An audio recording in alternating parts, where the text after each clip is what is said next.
In the name of Allah, the most gracious, the most merciful. We are currently present in district Sangar, Sindh, Pakistan. This area, which was once considered a town, is no longer officially recognized as one. However, a large population still resides here.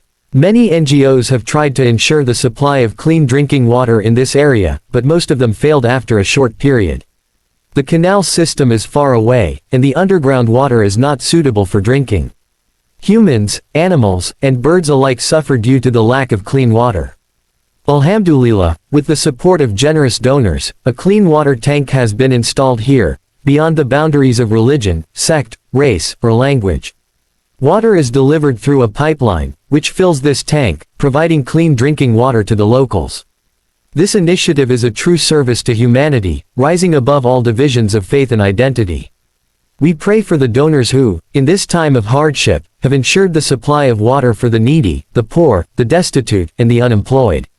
We invite all donors to take part in this noble cause. Many areas are still suffering from a lack of clean water. You can help ensure water supply through your zakat, sadaqah, and charitable donations, and also dedicate this effort as a means of reward for your deceased loved ones.